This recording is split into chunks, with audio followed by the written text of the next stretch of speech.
Bismillah, alhamdulillah, salatu wassalamu ala rasulillah, assalamu alaikum wa rahmatullahi wa barakatuh. We are living in a very complex age and time.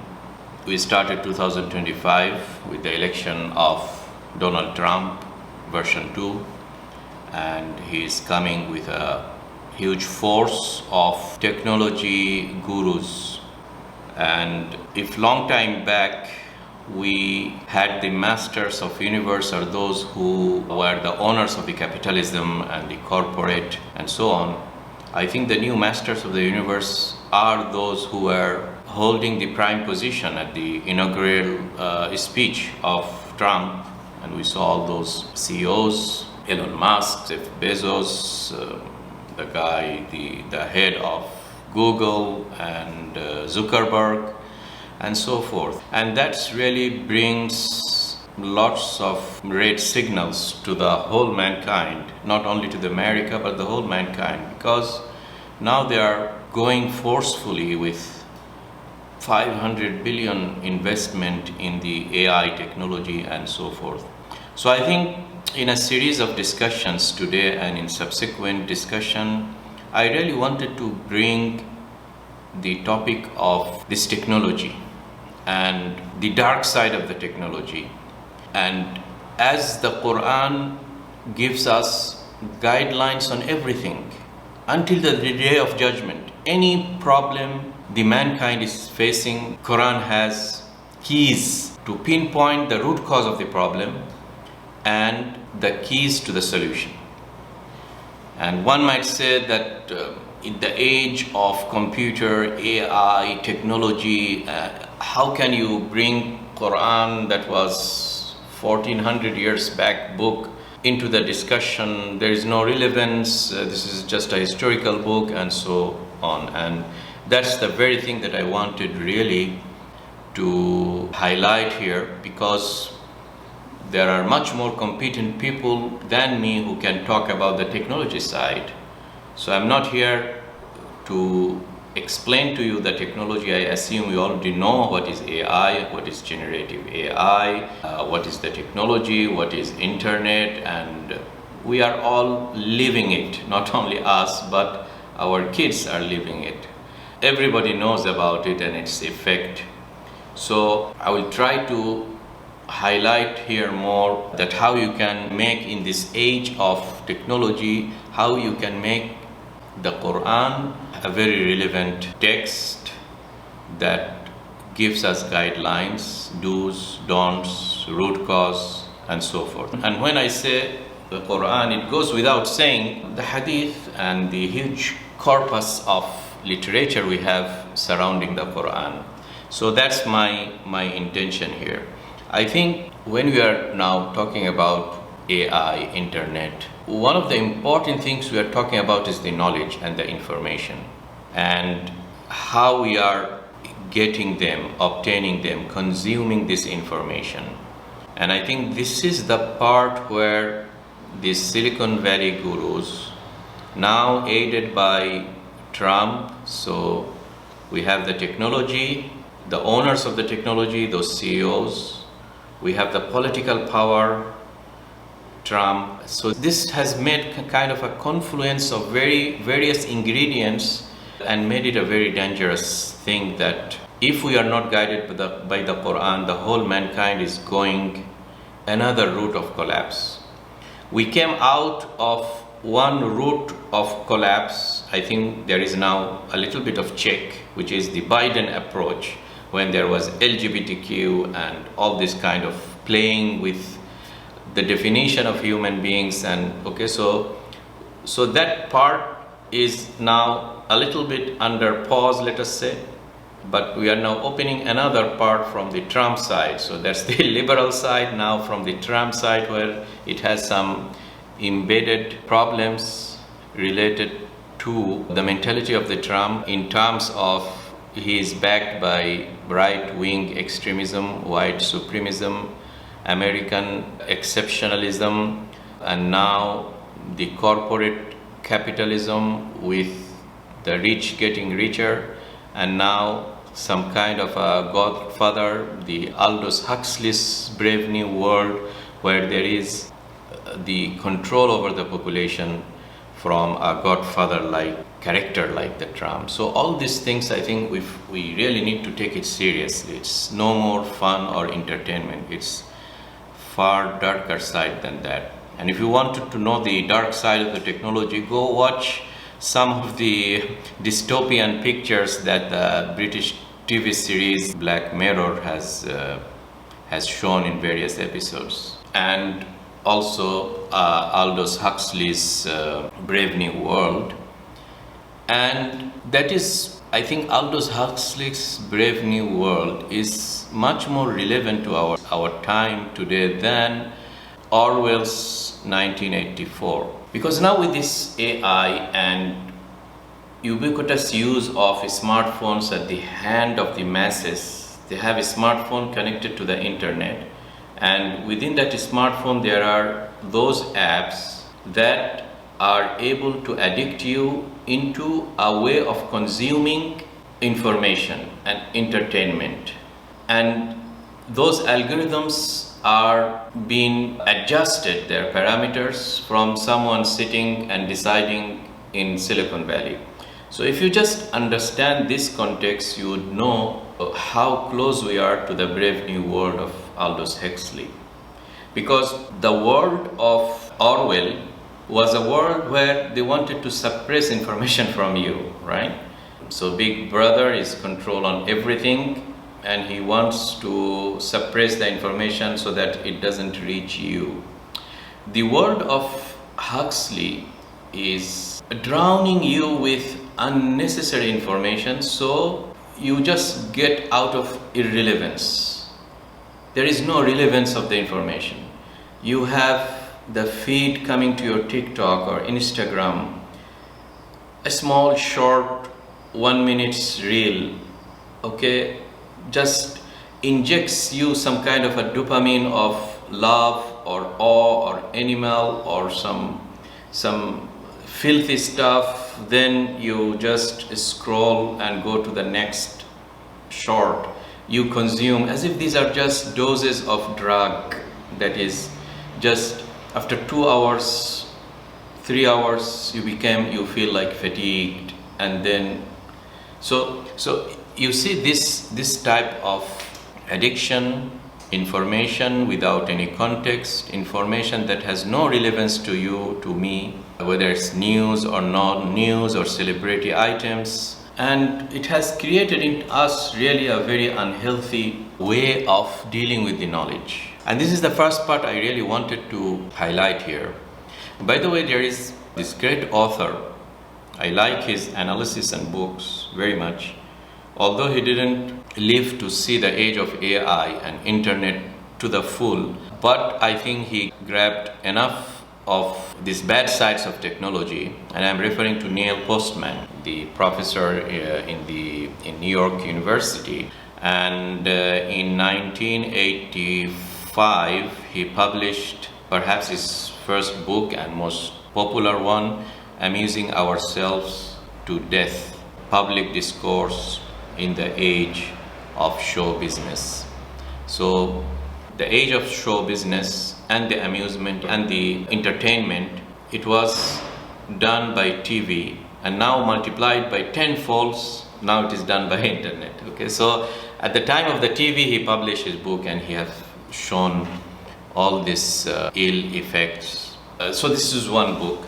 Of course, you can also read the other very relevant book. It's called Technopoly, The Surrender of Culture to Technology. Surrender of Culture to Technology. And this has lots of relevance to our discussion if we wanted to talk about Islam, Quran, spirituality, religion, which falls under the culture according to the Western meaning of the word culture. So it has lots of relevance that often we say technology is agnostic, but technology isn't working by itself or operated by people coming from Mars. No, these are operated by people like Elon Musk, and now Donald Trump will have access to those mentalities. So it is controlled by people. So knowing the mentality of those people who are controlling it, you could say that where the technology is heading. Okay, so it's never that the technology is agnostic or neutral, no. And that's why the subtitle of Neil Postman's book, Technopoly, the surrender of culture to technology. We are surrendering our culture to technology, especially in the next generation of the children. The other day I was taking a course on AI. So the instructor was talking about the Gen Alpha. These are those who are born perhaps after 2013 or 14, I forgot. So these are the kids now in the perhaps middle school or upper elementary school.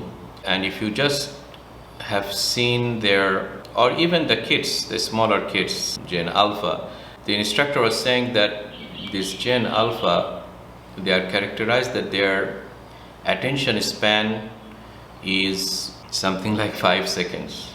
Their attention span is 5 seconds. That's why things like Facebook and these are grandfather's stuff, they don't like it and they are not there. They need something that gives them this doses of dopamine each 5 seconds and then attention has gone. So see how it is affecting, molding the way of acquiring knowledge. We have seen the story of Musa with Khidr, and every time Khidr was saying, إِنَّكَ لَن تَسْتَطِيعَ مَعِيَ صَبْرًا. Oh Musa, in the pursuit of knowledge, it doesn't work this social media's reels and shorties and this. No, you need sabr. You need sabr. And that's a huge mismatch between the generation of knowledge. I haven't come to Gen AI. That will be perhaps topic for other discussions. I'll not be able to cover it today. But just see the enormous amount of information that we receive each hour, each day, tons of information. And our human biology or our processing of information haven't changed. We are human beings and we stayed as such. So there is now a mismatch between the intake, the volume of intake of information, and our human beings' capability of dealing with information. You need to process it. You need to stop by a small bit of information, reflect upon it. And because there is new information coming and we have the dopamine and the fear of missing out and all these things, you don't process it. It's like when you have a food and you don't allow your digestive system to process the food and get the energy and benefit the body. Rather, you take another food and your digestive system then throws it out as a dysentery, meaning that you throw out the information, the food, without processing it. And that's what the dysentery is. You dehydrate. Okay, you take another food and then, okay, will the human machine work with this kind of processing of information? It will never work. So I was talking about Neil Postman. I would really encourage you to read those books. Don't say that these are like 40 years back. The underlying issues and the problems and the root causes is the same. Okay, so although these are old, but it's gold. Okay, so coming back, one of the things he mentioned in his books is that he started with the telegraph and then photograph. See, the telegraph was an interesting thing. Perhaps it was the first thing that happened when you detached knowledge and information from space. Because prior to telegraph, always the news was in the market of a city or a village or a community or whatever. It is contextualized within a parameter of a space where people will exchange information, whether it's in a coffee house or any other place. Now with the telegraph, what happens, there is a short message, few lines, and it crosses the space. It moved to another part of the world. And that enabled lots of flow of information that is not context with your location, and hence you don't need to take action, but you have just flow of information coming to your end. So he has given a term which is interesting when you don't have any context on an action. So there is an information action ratio. And I thought that's very, very interesting. Information, action, and when you have lots of information, no action, then the ratio is close to zero. I mean, you are just getting information that has no action.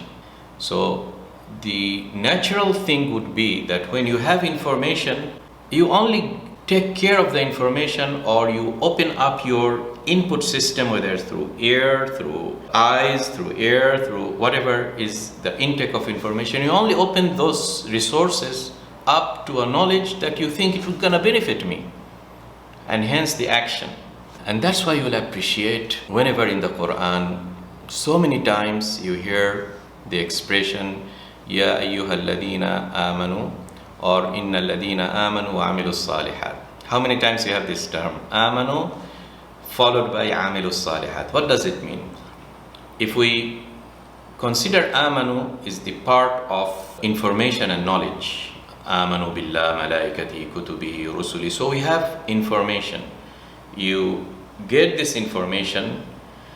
If only you get this information without any action, then you are not doing amilus salihat. Amilus salihat means you do a good thing. So that means this information leads you into an action, which is amilus salihat.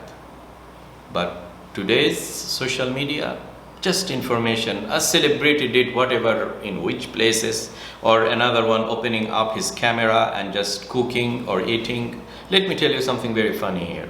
I mean, in our days, and maybe I don't want to elongate this discussion, but I was just trying to give you the flavor and make you appreciate the subject. But we're going to talk a lot about it in coming days, especially the generative AI part and those things. So previously, when there is a match, whether it's football or cricket or whatever, people will go to the stadium to watch the match, right? So they go to the stadium, maybe grab some food with some friends, and they watch and enjoy the match, okay? So there is the match, and there is people enjoying the match. Now with this technology, they don't have to take the trouble of, or they pay the money, and they are watching, sitting behind a TV, and they're watching a match that is happening in other places. So that is a second level, okay? Now the interesting thing is that I have seen this trend help me with the name of, even they have coined a name, I think fan club or something. So there are a bunch of people who are watching the match, and they are filming themselves live, streaming it over to YouTube, and millions of people are watching the YouTube. Not they are watching the match, rather they are watching a bunch of people sitting in a room like us and watching the match. So you're not seeing the match, rather seeing the interaction. All in a sudden they jump, yeah, goal, and this and that. And this is what's happening. People used to play video games, now no. A person is playing video games and is streaming the video games that he is playing, and a huge fan are just watching that man who is playing the video game. So see this effect on the culture, and these are the Gen Alpha. These are the people who are supposed to take the leadership after. So if there is no change, of course, if we are not checking this crazy tendency of the humanity and not checking those criminals, those masters of the universe that are adjusting the parameters and setting the things and playing with the mindset of us and our kids sitting in Silicon Valley or somewhere else, we really going to face lots of problems. So the wisdom that I wanted to leave you with is that be selective with the knowledge. Don't open up all the gates of input if those doesn't have any implication on yourself, and hence amanu wa amilus salihat. We have heard the prophetic dua, very nice dua. When Prophet ﷺ said, Allahumma inni a'udhu bika min ilmin la yanfa'. Oh Allah, I seek refuge in you, with you, from the knowledge that has no benefit to me. And if you see the things we are getting through this social media, 99% has no benefit, no implication, no context, no action, nothing, just doses of dopamine. May Allah subhanahu wa ta'ala help us. Wassalamu alaikum wa rahmatullahi wa barakatuh.